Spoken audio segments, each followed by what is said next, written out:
Hi everybody.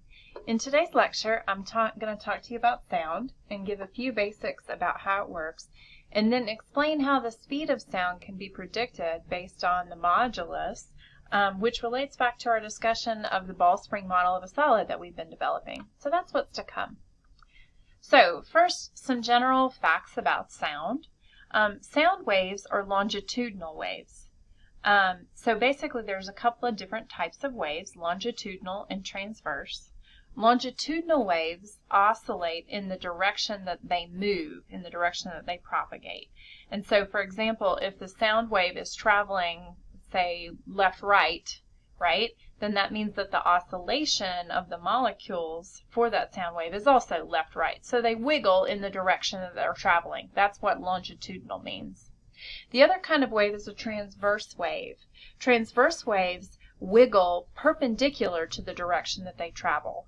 Light is a transverse wave, and so the electromagnetic fields will oscillate perpendicular to the direction of travel. So for example, if they're traveling left-right, then maybe the electric field vector wiggles up and down. Now sound waves, though, to focus back in on that, are compressions and expansions, which is a compression and then an expansion is a rarefaction. It's called a rarefaction of the medium that the sound travels through. Okay, so you can think of it like a pressure wave. In other words, the molecules are going to get closer together in the compression phase, and so that's a high pressure region, and then they're going to get further apart in the rarefaction region of the wave. Okay, so that's a low pressure region. And of course, these compressions and expansions are caused by the vibration of the atoms in the medium itself. And so one way to picture that would be this simple little drawing right here. In here you have air in a tube, and the air molecules are represented by the little blue dots. And you have a sound wave traveling to the right through this tube. Now, the normal air pressure region is here, so this is kind of undisturbed with no sound. And then here comes the sound wave, right? And so in the compression region, or what some texts call the condensation region, which is the high pressure region of the sound, then that's going to be where all the molecules are close together. And then after the pulse travels through, on the back side of the compression, you'll see that rarefaction, where the molecules are obviously further apart. Okay, so it's a pressure wave, high pressure here, low pressure here. Okay, let's just for fun talk about a few facts about sound. So first of all, the loudness of the sound is related to what I think of as the amplitude of oscillation. So in other words, in an air column, for example, how much those air molecules are wiggling back and forth is related to how loud the sound is. If you were playing an instrument, though, like let's say you're talking about the source of the sound, then maybe it's the amplitude of the vibration of the string when you pluck it on a guitar, for example, that helps dictate how loud the sound is that results from that. Okay? So sound loudness is related to the amplitude of the oscillation. But what tone the sound has, or pitch, right, whether it's high or low, that's related to the frequency of the vibration or the oscillation, okay? Now, human beings can hear from about 20 to 20,000 hertz. Remember, the hertz is the SI unit of frequency, and so that tells you basically the number of oscillations that you have per second. So 20,000 hertz means that the say molecules in the air column, for example, are vibrating 20,000 times each second. Okay, and then 20 hertz 20 times each second. So we can hear in between 20 and 20,000 hertz if we have really great hearing. Now, as you get older, you can hear the upper range of the frequency limit that you hear, it drops. So when you're young, you can practically hear like a dog, and you can hear 20,000 hertz. But as you age, you know, that frequency on the upper end especially drops down. If you have damage to your hearing from some accident or an illness, for example, or just from birth, then you might not have access to certain windows of frequency depending on the cause. Now, we say that ultrasonic frequencies are above 20,000 hertz and infrasonic frequencies are below 20 hertz, all right? Now, dogs can actually hear into the ultrasonic, so if you blow on a dog whistle, the humans won't hear anything, but all the dogs will start barking. Okay, now we're talking about pressure waves, right? And pressure is a force divided by an area. So if you imagine a container of gas, right, and you have these ideal gas molecules bouncing around inside your container, the pressure measured inside the container is actually caused by the collisions that all these little gas molecules are having with your container walls, right? If you think about impulse in a collision, then that's where that force comes from, right? Now, we have a lot of weird pressure units out there. There's the torr, the atmosphere, the millimeters of mercury, the inches of mercury. I mean, there's tons of measurements. But the SI unit for pressure is the Pascal. And that's because it's derived from other SI units. So it's the SI unit of force, the Newton, divided by the SI unit of area, which would, of course, be the meter squared. So 1 Pascal is 1 Newton per meter squared. It's not the most intuitive units for pressure, however, because you'd think that maybe we would have it in terms of, you know, what atmospheric pressure is for us. That would be a reasonable unit. So 1 atmosphere of pressure is actually 1.013 times 10 to the 5th pascals. So a pressure unit in Pascal is actually pretty small.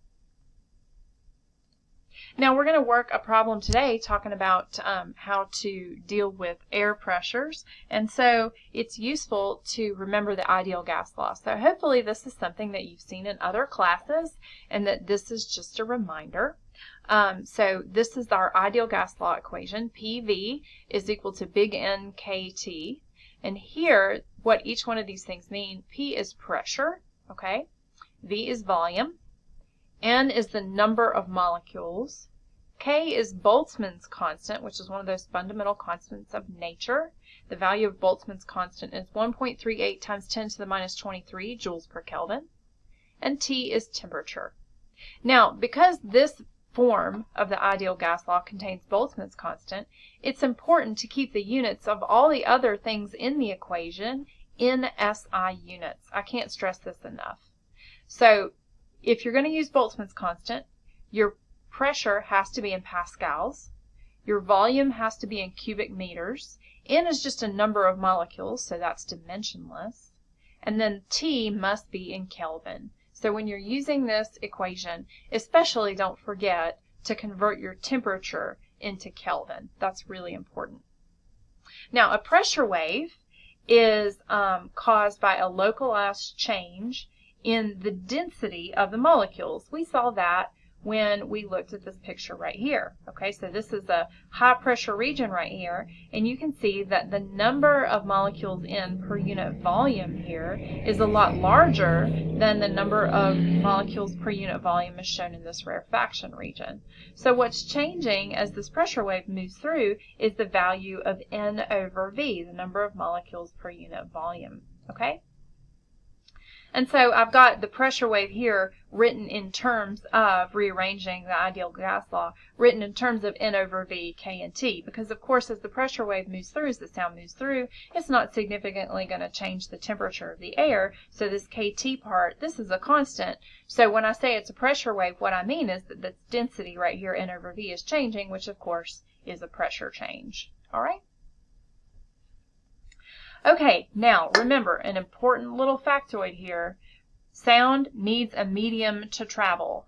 Because you're oscillating the molecules of the medium itself that it's traveling through, if you don't have a medium, you don't have any sound. So sorry, Star Wars, you're not going to hear that TIE fighter in outer space.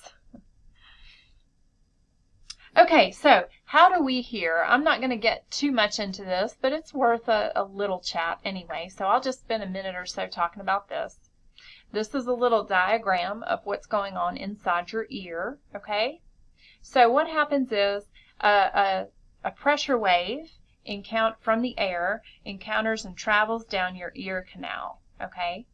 And then traveling down the ear canal, which is in the outer ear, it then meets up with our eardrum, and here's the eardrum right here, okay?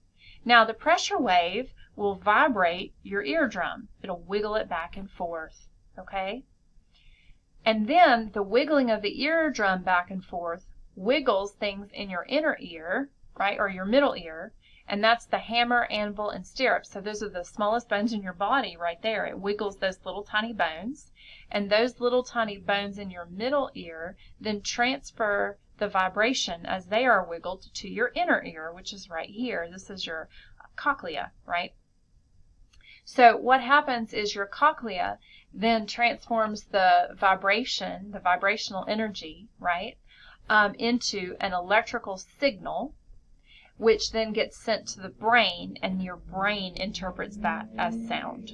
Okay? So that's what's going on in a general sense. And of course there's a little bit more to it than that. There's a lot going on, but that's kind of a general description. Okay, now like I said, sound can travel through any kind of matter, but it doesn't travel in a vacuum, okay? But even though it can travel in any kind of matter, it's not going to travel at the same rate through different kinds of matter. The speed of sound is different in different materials. And this is a little table showing some of the speeds, okay? Now, in general, the speed of sound is going to be slowest in gases, right? And then fastest in solids. And then liquids will be in between. Now, you'll notice here it says air at, say, room temperature and then at the freezing point of water. So here we have 343 meters per second for air at room temperature, 20 degrees C, and then 331 meters per second for it at freezing. And that is because the speed of sound depends upon the density of the air, right? And as we saw from our ideal gas law equation, you're going to have some interdependence there between N over V and your temperature, okay? So as your temperature changes, your density of your air will change, and that affects the speed of the sound. And we'll show why in here in just a minute. Okay, so the speed of sound in a medium depends upon the medium's properties. Now, regardless of the kind of medium, you can kind of make a general statement here in that the speed of sound here, lowercase v, is equal to the square root of the elastic property of the medium divided by its inertial property. All right? So the deal is that the elastic property dependence is because in a solid, for example, let's say you have neighboring atoms in a solid. You've got one atom that encounters that pressure wave and wiggles in response, okay? And then the bond in between the atom and its neighbors causes the wiggling of one atom to wiggle the next atom. And so we've already talked about how we can define in a previous lecture the elastic modulus of the material, and that the elastic modulus of the material is linked to the effective spring constant of the bond with nearest neighbors. And so that's what I mean when I say elastic. It's all about modeling the bonds in between nearest neighbors as springs, which is, of course, related to elastic properties. Okay? So the modulus is going to be in your numerator there. And then in the denominator, the speed of sound is inversely proportional to the density of a material. Okay? And that makes sense, too, if you think about the fact that it's a pressure wave. And, of course, the pressure is dependent upon the density, as we saw. Okay, so we are going to have slightly different equations for the speed of sound in a solid and the speed of sound in a gas or a liquid. So here is the equation for the speed of sound in a solid. The speed of sound is equal to the square root of the Young's modulus divided by the density. Now, the Young's modulus is also known as the elastic modulus, so you might see it referred to there. And the units of that are pascals. And then in the denominator there, you have the density of the material, and that's a mass density, okay? Not a number density, a mass density. And so the units of that are kilograms per cubic meter. And so if you have things expressed in that way, then you can calculate the speed of sound via the square root of the Young's modulus divided by the density. So you're going to have some homework problems that deal with that because we've got other homework problems that deal with Young's modulus, right? So you're going to see that in class. Now, the speed of sound in a liquid or a gas can't be placed in terms of Young's modulus because a Young's modulus is the elastic modulus, which is measured by putting a sample under tensile stress. Basically, you're tugging on either end of a sample and pulling it in one dimension. You can't do that to a liquid or gas, right? There is no 1D for a liquid or gas. It's a 3D thing. So what you can do instead is put it under pressure. and then measure for a pressure change how much the volume of the substance deforms. And that is known as the bulk modulus. So this is related, of course, these moduli are related to one another, but the bulk modulus here is equal to the ratio of the change in pressure divided by the ratio of the change in volume to the initial volume. And so you'll notice there are some similarities in between the structure of the Young's modulus equation and this bulk modulus equation. Okay? So you can measure a change in volume for a liquid or a gas. That's pretty straightforward to do. And you can pressurize a liquid or a gas. And so that would be how you measure the elastic property of a liquid or a gas.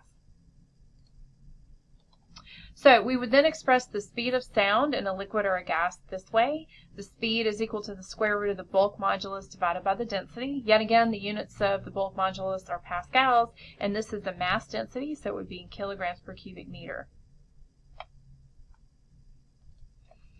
So in gases, depending on the type of gas and its density and the temperature and all that good stuff, you're going to have speeds of sound that range from hundreds of meters per second to 1,000 meters per second or so. Okay, so that's the ballpark value that you have for speed of sound. So let's do an example problem with calculating the speed of sound in air. Okay, you can look up the bulk modulus of air, and it's 142 kilopascals, so I looked that up. And so what we're going to do is take this known value for the bulk modulus of air and then calculate the density of air at room temperature, and then use those numbers to calculate the speed of sound in air and verify that at 20C it matches the values that we reported in our table pretty closely. So here we go. So the density of air at room temperature, which is 293 Kelvin, and atmospheric pressure. Okay, so this would be like the density of air in this room, for example. What would that be? Well, we can use the ideal gas law equation and calculate what the number density would be. So that's N over V is equal to P over KT. So we can rearrange the ideal gas law equation and get it in this form to calculate our number density. So plugging in for the pressure and temperature of the air, I have for 1 atmosphere 1.013 times 10 to the 5th pascals divided by KT, which is 1.38 times 10 to the minus 23 joules per Kelvin, divided by 293 Kelvin. So if I do that, then I get my number density for air, which is 2.5 times 10 to the 25 molecules per cubic meter. Okay, now that's a number density, but what I have to plug in to my equation for the speed of sound would be the mass density. Okay, so I'm going to make some approximations here. The air you're breathing right now is about 80% nitrogen and 20% oxygen. Okay, of course there's trace amounts of other elements, but we're just going to go with the big percentage items, which are nitrogen and oxygen. Now you can read off the periodic table. A single nitrogen atom has a mass of about 14 atomic mass units. Okay, and an oxygen atom has a mass of about 16 atomic mass units. But the air that you're breathing right now is diatomic nitrogen and oxygen, so it's N2 and O2. So since you have 2 nitrogens in each gas molecule that you're breathing, your mass is 28U instead of 14U.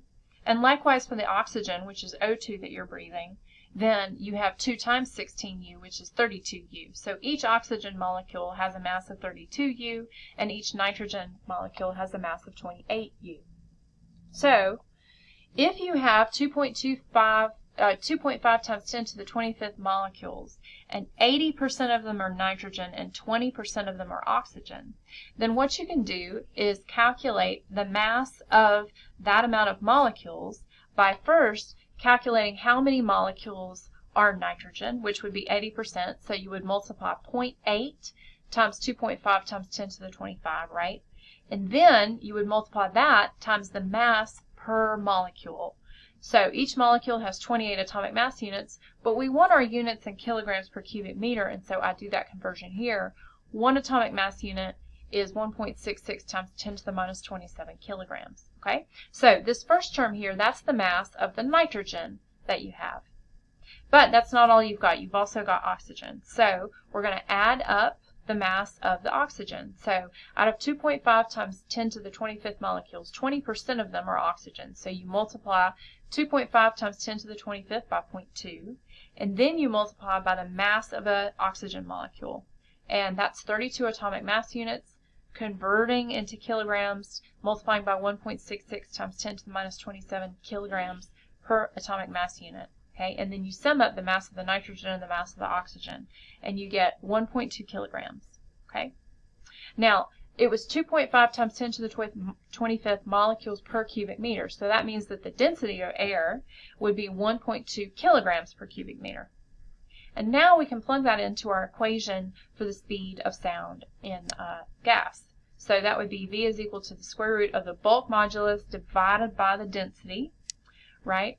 The bulk modulus was given, it was supposed to be 142, I don't know what's up with that typo, okay, so 142 kilopascals, right? And then you're dividing out by 1.2 kilograms per cubic meter, and when you do that, you get 344 meters per second. So this is actually an excellent agreement with the experimental value, which is 343 meters per second, so we did pretty good. Okay, let's focus back in on solids. So remember that when you're in a solid, we're using our ball and spring model. So here's a little 1D sketch of a chain of atoms, which are the little circles, bonded to their neighbors, which is the little zigzag thing. That's supposed to be the spring connecting them. Okay, so this is a little 1D model of that. And sound can be thought of as an oscillation that propagates from one atom to the next, because the atom starts to oscillate, and then the fact that that atom is bonded to its neighbor means that when you wiggle the atom, you force the spring, which is the bond in between them, to oscillate, which forces the next atom to oscillate, and so on and so forth. Okay? Now, if you just have one pulse for one chain of atoms moving through, then that's a single sound wave or a single vibration. And the name of that is actually a phonon. So that's a fun little factoid if you didn't know it. And this is kind of similar to the idea, or similar to the name, that a single light oscillation or a single packet of light is a photon. Okay, so photon, phonon, right? Light, sound. All right, in a previous lecture, which you should watch if you haven't, we stated that Young's modulus could actually be related to the microscopic or nanoscale components of the system. So if you're talking about this ball and spring model, then you can talk about what the effective spring constant is for a single bond. Okay, we're going to call that K. And then the interatomic spacing, how far an atom is from its nearest neighbor, is the length of the bond, and we're going to call that little d. And so you can relate this bulk Young's modulus property to the nanoscale properties in the system in this way, that the Young's modulus would be equal to K over D. Okay? So that's kind of fun. Now I can plug this into my equation for a solid, right? The solid, V is equal to the square root of y over rho. And now the for a single unit cell in a material, right? Then you have basically one spring, one atom kind of thing. So the Young's modulus would be K over D, and then the density for a single unit cell would be the mass of that one atom divided by the volume of that one little unit cell, which would be the bond length cubed. So here you'd have K over D is equal to the mass divided by D cubed, right? And that's how you relate the macroscopic density to the nanoscale density, and the macroscopic Young's modulus to its spring constant, to the spring constant of the bond, the effective spring constant. So when you finish with that expression there, then you end up with KD squared over M when you simplify it. And the square root of D squared is D, so you can pull that out front. So then you just have D times the square root of K over M. Well, aha, like that's really familiar right there, that square root of K over M. So that's the square root of a spring constant divided by the mass, right? Okay, so that is omega, which is the angular frequency of oscillation for a mass on a spring. So that means that for a solid, we could write that V is equal to omega D. This derivation is done in your matter and interactions textbook, and they kind of start with this one and then go from there. We started with Young's modulus and went the other way. So using this equation, we can kind of conceptually understand why the speed of sound would be different in different solids, okay? V is equal to the square root of D times the square root of K over M times D. So in some materials, like aluminum, where the speed is, 5,000 meters per second or so, versus lead, where it's 1,200 meters per second, what's happening is the effective spring constant or bond strength is different in those different materials. That little spring is stiffer. The little effective spring constant is stiffer. And that makes the Young's modulus higher, right? And that changes the speed of sound in this system.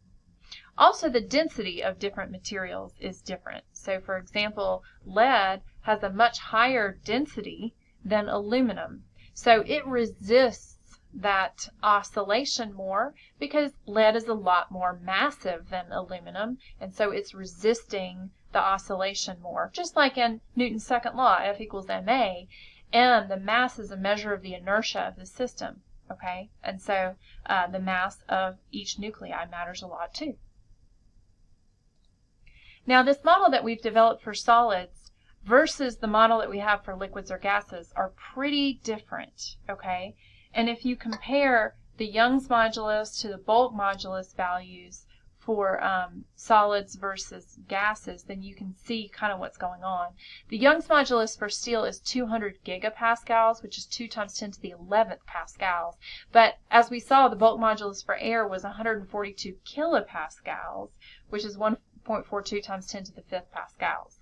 So that's pretty different. That's many orders of magnitude different, okay? So that's one dependency there, right? The solids resist compression a lot more than the gases. So that's one factor to why the speed of sound is so different in those media. And then in another thing, if you're thinking about what's going on with air and most liquids, the bonds in between nearest neighbors in air and liquids are really low energy, really loosely bound, compared to the bonds between nearest neighbors in a solid. So in air and liquids, that spring analogy that I've developed for the ball spring model of a solid, that doesn't work anymore. In fact, in an ideal gas, we say that the molecules are, inert. They're not attracted to one another at all, right? Now, that's the ideal gas model. The truth is a little murky there, and so you have deviations from the ideal gas molecule. But at least that's the approximation that we're making, and to great percentage accuracy, that's actually true for, air. So the molecules really aren't very attracted to one another, so basically there's no spring. And so what you're doing is you're really changing the packing there in the pressure wave, okay? So I hope that makes sense, and I hope you understand on sort of a nanoscale level, really, a little bit more about what's going on with sound. Let me know if you have any questions, and I'll see you in class.